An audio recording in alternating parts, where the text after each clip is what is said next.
लहरों से डर कर नौका पार नहीं होती और कोशिश करने वालों की कभी हार नहीं होती। तो कैसे हैं आप लोग? उम्मीद करते हैं अच्छे होंगे।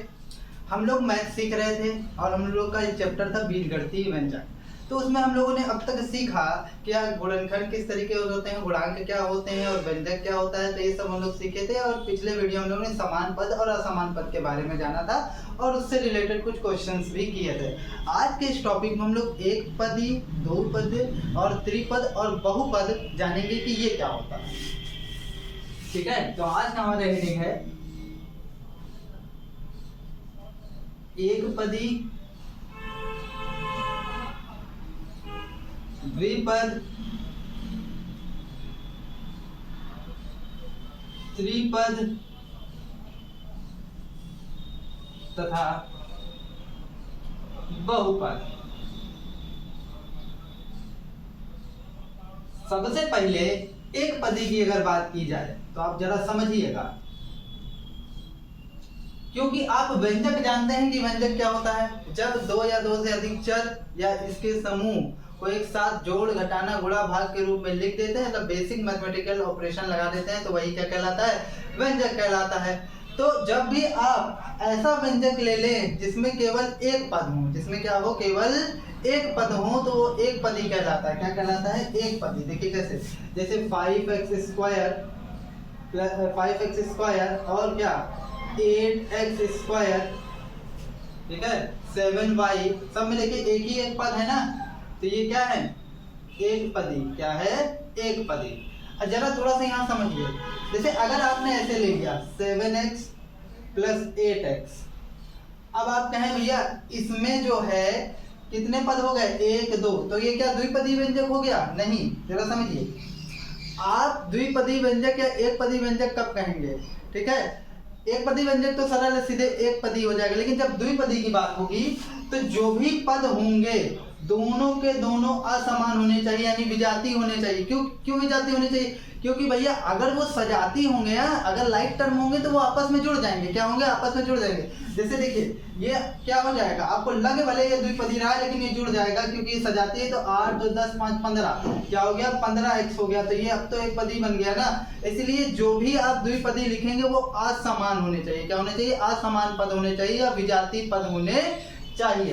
तो एक पदी क्या होता है कि ऐसा व्यंजक जिसमें केवल एक पद हो, वो एक पदी व्यंजक कहलाता है। ठीक है, अब द्विपदी की बात कर ली जाए, द्विपदी, द्विपद या द्विपदी, ठीक है, तो ऐसा व्यंजक जिसमें केवल दो असमान पद हो। याद रखिएगा, दो असमान पद, क्योंकि दो समान पद होंगे ना तो वो जुड़ जाएंगे, तो फिर क्या हो जाएगा? वो एक पदी बन जाएगा। जैसे आप अगर कहें चाहें तो 2x स्क्वायर और 4x स्क्वायर ले लेंगे तो ये 4, 2, 6 हो जाएगा। अगर ये 6 हो गया तब ये द्विपदी भले दिख रहा था लेकिन है एक पदी। तो आप सजाती पद मत लीजिएगा, हमेशा जब भी दो पद लीजिए तो वो विजातीय लीजिए। क्या लीजिए? ऐसा व्यंजक लीजिए जिसके दोनों पद विजातीय हो, विजातीय यानी कि असमान हो, अनलाइक टर्म हो। तो 2x स्क्वायर 4y ले लीजिए, तो देखिए ये क्या है? विजातीय पद है ना, इसके गुणांक अलग है और इसके गुणांक अलग है। कौन से गुणांक? बीजीय गुणांक दोनों के क्या है? अलग अलग है, इसलिए क्या है? विजातीय पद है और विजातीय पद है और केवल दो पद है, इसलिए क्या? द्विपदी व्यंजक। तो मेरे ख्याल से आपको द्विपद व्यंजक समझ में आएगा होगा कि क्या होता है कि अगर एक पद है तो एक पदी व्यंजक और द्विपद है तो क्या होगा? द्विपदी व्यंजक। तो इससे आपका ये क्लियर हो गया कि दोनों जो भी पद आप लेंगे वो असमान लेंगे। क्या लेंगे? असमान। अब देखिए त्रिपद, त्रिपद क्या होता है? ऐसे व्यंजक जिसमें केवल तीन पद हों, जिसमें केवल तीन पद हो और वो तीनों पद क्या होने चाहिए? असमान होने चाहिए। क्या होने चाहिए? असमान होने चाहिए, क्योंकि अभी बताए ना समान होंगे तो जुड़ जाएंगे और जुड़ जाएंगे तो एक पद कम कर देगा। तो इस तरीके से देखिए त्रिपद में जैसे 2x square 4y plus 4y square plus 8x, तो देखिए ये इसमें बीजीय व्यंजक अलग है, इसका बीजीय व्यंजक अलग है और इसका बीजीय व्यंजक अलग है। तो तीनों असमान पद है ना, तो जुड़ने का कंडीशन ही नहीं बनेगा क्योंकि सामान्य पद जुड़ते घटते हैं। तो ये तीनों असमान पद हैं और तीनों क्या है? इसमें कितने पद है? 1, 2, 3, इसलिए क्या हो गया? त्रिपद व्यंजक। तो शॉर्ट में आप कह सकते हैं ऐसा व्यंजक जिसमें केवल और केवल तीन पद हो वो त्रिपदी व्यंजक कहलाता है। अब बात आती है बहुपद। बहुपद क्या होता है? बहुपद दो या दो से अधिक, दो या एक नहीं, दो या दो से अधिक लेना है। दो या दो से अधिक, मैं इसकी डेफिनेशन यहाँ लिख देता हूँ। दो या दो से अधिक, दो या दो से अधिक से अधिक व्यंजकों पदों वाला व्यंजक, पदों वाला या यहाँ ऐसे लिख ले असमान पदों वाला व्यंजक, असमान पदों वाला व्यंजक बहुपद कहलाता है। असमान क्यों यूज किए? क्योंकि आप जानते हैं अगर समान होंगे तो वो जुड़ जाएंगे। although हम जोड़ने की कंडीशन आगे पढ़ेंगे, फिलहाल अभी आप जानिए कि अगर आप समान ले लेंगे तो जुड़ जाएंगे, तो अगर हो सकता है वो एक पदी बन जाए, तो एक पदी बन जाए तो वो बहुपद नहीं रह जाएगा। बहुपद होने के लिए उसको दो या दो से अधिक पद होने चाहिए, ठीक है। तो क्या हो गया, असमान पदों वाला व्यंजक बहुपद कहलाता है, कुछ एग्जाम्पल देखते हैं जरा। अब देखिए जैसे एक एग्जाम्पल मैं ले लेता हूँ 2x + 5x। तो अगर आप देखिए इसमें दो पद हैं, तो परिभाषा के अकॉर्डिंग दो या दो से अधिक पद होने चाहिए, तो क्या हो गया, बहुपद हो गया। नहीं भैया, ये बहुपद नहीं है।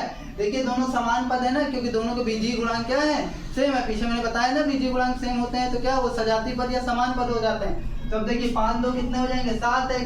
तो इसमें केवल एक ही पद हो गया ना, तो जबकि बहुपद होने के लिए दो या दो से अधिक पद होने चाहिए, इसलिए ये क्या हो गया आपका बहुपद नहीं है, ये आपका एक पद ही है। जबकि बहुपद होने के लिए आप दो या दो से अधिक असमान पद होने चाहिए, तो बहुपद ये नहीं है। अब देखिए जैसे नेक्स्ट एक ले ले 2x² + 4y²। इसमें देखिए दो पद हैं और दोनों के बीजीय गुणांक अलग अलग है, जुड़ तो सकते नहीं अब, तो ये क्या है, बहुपद है। क्या है, बहुपद। ऐसे आप कितने भी ले सकते हैं, 4y + 8z ले लीजिए, तो ये भी क्या है, बहुपद। अच्छा एक बात जानिए कि आप एक पदी को छोड़कर द्विपद, त्रिपद, चतुर्थ पद, पंचम पद जितने भी हों सबको आप बहुपद कह सकते हैं, लेकिन एक पद को छोड़ दीजिए, क्योंकि परिभाषा के अकॉर्डिंग क्या दो या दो से अधिक असमान पदों वाले, ठीक है, क्या कहलाते हैं, बहुपद कहलाते हैं। तो आइए अब इससे रिलेटेड हम लोग कुछ क्वेश्चन देख लेते हैं। तो आइए अब एक एग्जाम्पल देखते हैं इससे रिलेटेड। निम्नलिखित व्यंजकों को एक पदी, द्विपद और त्रिपद के रूप में वर्गीकृत कीजिए। तो चलिए देखिए x y z, इसमें केवल एक ही पद है, क्यों, प्लस और माइनस के साइन के साथ अलग तो नहीं किया गया ना। गुणे और भागफल को के रूप में जुड़ा होता है तो उसको एक ही पद माना जाता है, तो ये केवल एक ही पद है, तो ये क्या होगा, एक पदी हो जाएगा। क्या हो जाएगा भैया, एक पदी, ठीक है। अब इसमें देखिए 1 2 3 तीनों असमान है ना, तो जुड़ने की कंडीशन में ये नहीं है, तो फिर क्या होगा, कितने पद हो गए, त्रिपद हो गया। क्या हो गया, त्रिपद, 3 पद हो गए, इसको त्रिपद बोल दिया गया। इसी तरीके से 1 2 3, इसमें भी 3 असमान पद है, इसलिए ये भी क्या है, त्रिपद है। क्या है, त्रिपद। अच्छा ये टर्म असमान पद क्यों यूज कर रहे हैं, क्योंकि अगर एक पद समान हुआ ना तो जुड़ जाएगा और एक पद कम कर देगा, इसलिए मैं बार बार असमान पद यूज कर रहा हूँ। 5x केवल एक ही पद है, तो एक पद ही। फिर 1 2 द्विपद हो गया ये आपका। फिर देखिए 1 2, ये भी आपका द्विपद हो गया। फिर देखिए केवल एक ही पद, तो एक पदी। और ये भी केवल एक पद है, तो एक पदी। एक पदी को इंग्लिश में मोनोनोमियल कहते हैं, ठीक है। इसमें दो पद हैं तो ये द्विपद हो गया। द्विपद को इंग्लिश में बायोनोमियल कहते हैं। और इसमें 1 2 3 है तो इसको हम लोग क्या कहेंगे, त्रिपद कहेंगे, त्रिपद कह देंगे। तो ये क्या हो गया आपका, ये ट्रायोनोमियल हो गया, ठीक है। इसमें भी दो पद हैं तो ये आपका द्विपद हो जाएगा। इसमें 1 2 3 पद है, यहाँ स्क्वायर है, तो ये आपका त्रिपद हो गया। और ये 1 2 पद है तो ये आपका क्या हो गया, द्विपद हो गया। जरा समझिए एक चीज कि इसमें हमको एक पदी, द्विपद और त्रिपद में वर्गीकृत करने को बोला था, तो हमने कर दिया। अगर एक पदी की बात छोड़ दी जाए, तो बाकी द्विपद त्रिपद को आप बहुपद कह सकते हैं। क्या कह सकते हैं, बहुपद, क्योंकि परिभाषा आपने पीछे जानी है ना। तो बाकी सब क्या है, पॉलिनोमियल है, अगर एक पदी वाले को छोड़ दिया जाए। आइए अब इससे रिलेटेड कुछ और क्वेश्चन देखते हैं। आइए अब हम लोग इस पर कुछ क्वेश्चन देखते हैं। जैसे पहला क्वेश्चन, निम्नलिखित व्यंजकों में पदों की संख्या बताइए।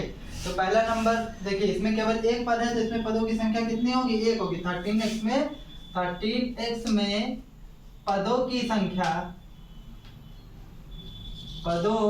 की संख्या कितनी है, एक है,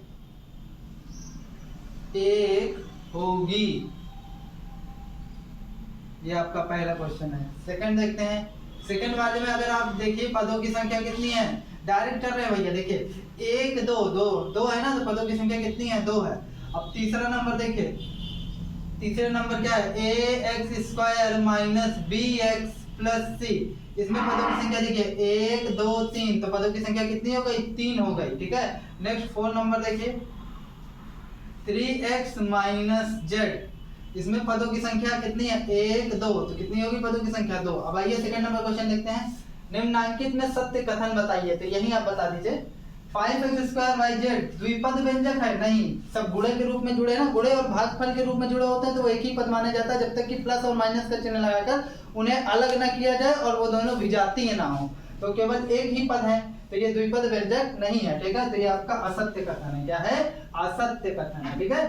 x² माइनस 8x प्लस 10 द्विपद व्यंजक है? नहीं भैया, द्विपद व्यंजक है। क्यों नहीं है? क्यों? क्योंकि इसमें 3 पद है। चेक करिए 1 2 3, तो ये त्रिपद है, तो ये भी कथन क्या है? आपका असत्य है। नेक्स्ट देखिए 2x² प्लस 7xy द्विपद व्यंजक है? बिल्कुल भैया, 2 पद है ना, इसलिए द्विपद व्यंजक है, तो ये आपका सत्य कथन है। फिर देखिए ax² plus bx minus c द्विपद व्यंजक है? नहीं, क्योंकि इसमें 3 पद है। गिनिए आप 1 2 3, तो ये द्विपद व्यंजक कहाँ हो सकता है? ये त्रिपद व्यंजक है ना, तो ये आपका असत्य कथन। नेक्स्ट क्वेश्चन देखते हैं। x² माइनस 7xy प्लस 10 पदों की संख्या की दृष्टि से कौन सा पद है? पदों की संख्या की दृष्टि से कौन सा व्यंजक है? कौन सा व्यंजक है? तो व्यंजक कौन सा? देखिए पदों की संख्या की दृष्टि से देखना आपको 1 2 3 3 पद है ना, तो ये कैसा व्यंजक हो गया? त्रिपद व्यंजक हो गया। कैसा व्यंजक हो गया? त्रिपद व्यंजक हो गया। ये बंद कर दो। तो आइए अब 5वां नंबर क्वेश्चन देखते हैं, लास्ट है इस टॉपिक का। नसरीन के पास 3x आम है। नसरीन एक मोहतरमा है जिनके पास 3x आम है। उसने 2y आम अपनी बहन एबीना को दे दिया। याद कीजिए नसरीन के पास कितने आम शेष थे? तो नसरीन के पास कुल आमों की संख्या, नसरीन के पास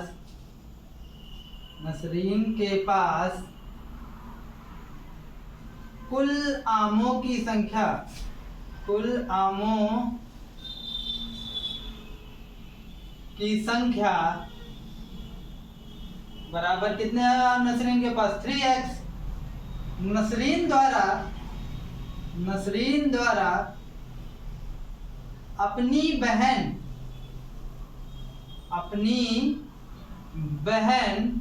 क्या नाम है बहन का? एबीना को दिए गए आमों की संख्या, एबीना को दिए गए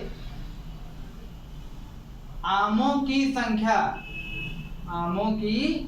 एक बात बताइए कि उनके पास 3x आम थे, उन्होंने क्या किया? 2y आम अपनी बहन को दिया ना, तो अब शेष आम मतलब बचे कितना? पहला क्वेश्चन का जवाब आपको देने जा रहे हैं।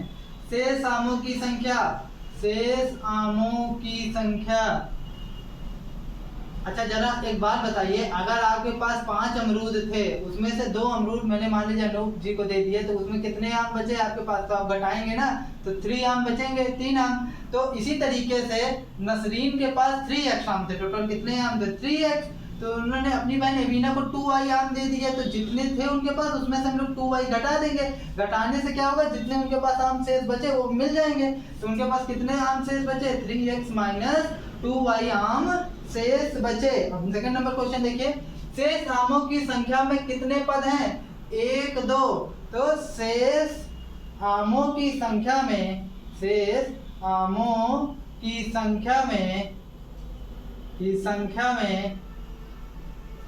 2 पद हैं। कितने पद है भैया? 2 पद हैं। अब इसी तरीके से लास्ट देखिए, पदों की संख्या की दृष्टि से किस प्रकार का व्यंजक है? तो अगर 2 पद है तो किस प्रकार का व्यंजक होगा? द्विपद व्यंजक। कैसा व्यंजक? द्विपद व्यंजक। इसी के साथ आपका ये टॉपिक समाप्त होता है। अगर आपको कोई कंफ्यूजन, कोई दिक्कत हो तो आप कमेंट सेक्शन में मुझसे पूछ सकते हैं। अगर कोई मेरी गलती हो तो उसे भी आप बताइए। That's all from my side.